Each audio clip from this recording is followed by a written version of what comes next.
नमस्कार, मी अर्निका. बांधणीच्या कवितांमध्ये तुमचं पुन्हा एकदा स्वागत.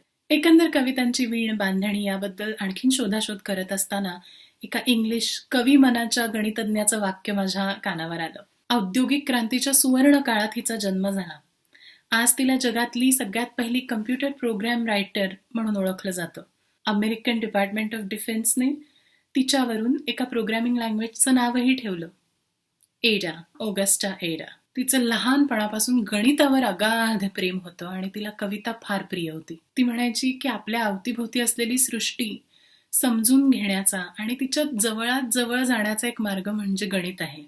जॅकार्ड नावाचा कपडे विणायचा माग जशी बायनरी कार्ड एक एक करत वाचत जाऊन फुलांची पानांची नक्षी कपड्यांवर विणतो, तसंच आज आपण ज्याला कम्प्युटर म्हणतो तो, पण त्या काळचा ॲनालिटिकल इंजिन हे एक एक अंक विणत जातं आणि अंक विणता विणता गणिताची उकल करतं, असं एडा लव्हलेस म्हणायची. कवितांवर इतकं प्रेम असलं तरी तिला तिच्या आईने कवितांपासून फार फार दूर ठेवायचा प्रयत्न केला. गणिताकडे, विज्ञानाकडे तिचा असलेला कल होता त्याला प्रोत्साहन दिलं आणि त्या क्षेत्रात तिचं शिक्षण घडावं म्हणून जीवाचं रान केलं. का? तर डेंजरस पोएटिक नोशन्समुळे पोरगी बापावर गेलेली नको होती. बापाचं आयुष्य पैशाने समृद्ध असलं तरी लहानपणापासून संगोपन, माया या बाबतीत बऱ्यापैकी खडतर होतं, गरिबीचं होतं. बरं, बाप म्हणजे साधासुद्धा कोणी नसून लॉर्ड बायरन, स्वतःच्या हयातीतच इंग्लिश कवितेचा स्टार ठरलेला एक कवी, ज्याच्या पुस्तकाच्या प्रकाशना दिवशी 10,000 प्रती खपायच्या.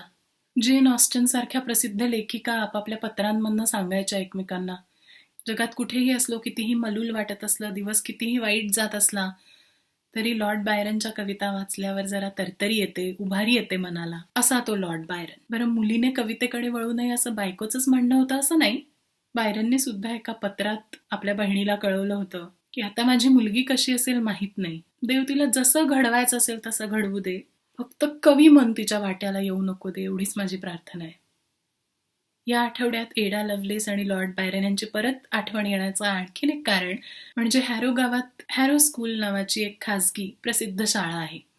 गेली 404 वर्ष ती अस्तित्वात आहे आणि त्या शाळेत लॉर्ड बायरन शिकायला होता. माध्यमिक शिक्षणासाठी तो जेव्हा आला तेव्हा हॅरो स्कूलमध्ये त्याला पहिल्यांदा मित्र सापडले, पहिल्यांदा त्याची पाळंमुळं तिथे रुजली असं म्हणतात. हॅरो स्कूलच्या आवारात एक सेंट मेरीज नावाचं चर्च आहे आणि तिथे अनेक एल्मचे वृक्ष आहेत. त्यातल्या एका एल्म खाली बसून बायरन नेहमी कविता लिहित असे, वाचत असे. त्याची ओळख काय होती माहितीये शाळेत? की छंदशास्त्राची पकड जबरदस्त आहे या माणसाची, या मुलाची. लिहिण्यात खूप तुच्छपणा आणि उपरोध आहे.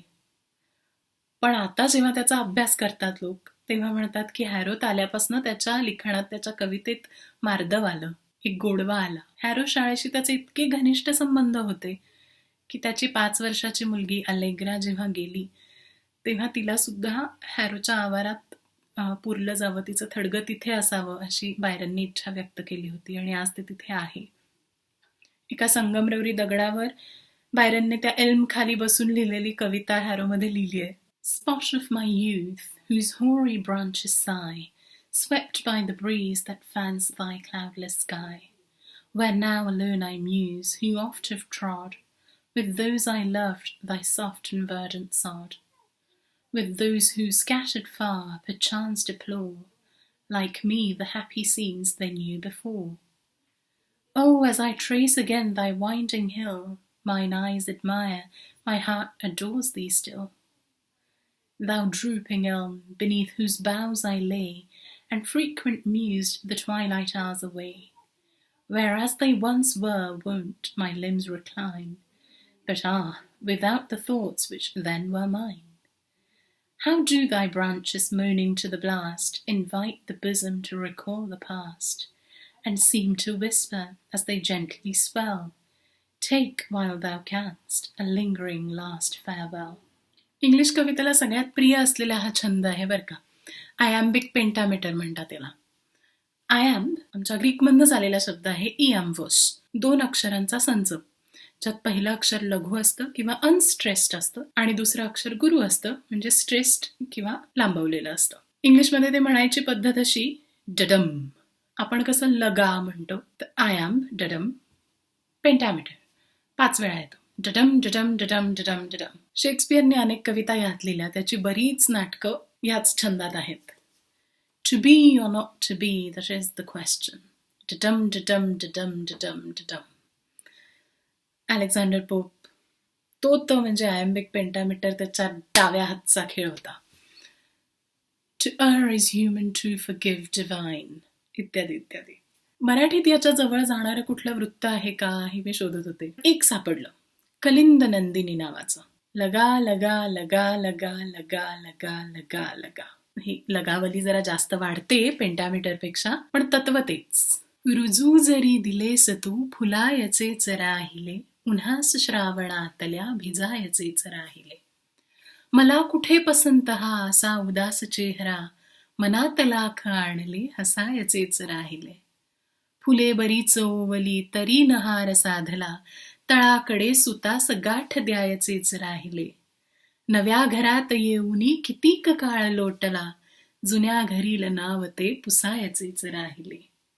पुन्हा मला अशी कशी तिथेच ठेच लागली, पुन्हा मला अशी कशी तिथेच ठेच लागली, कळूनही कधी कधी वळायचेच राहिले.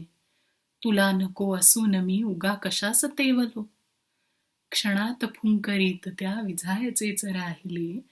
आणि युगे युगे जरी इथे सबंध रात्र जागलो, युगे युगे जरी इथे सबंध रात्र जागलो, उजाडते तरी कसे बघायचेच राहिले, उजाडते तरी कसे बघायचेच राहिले.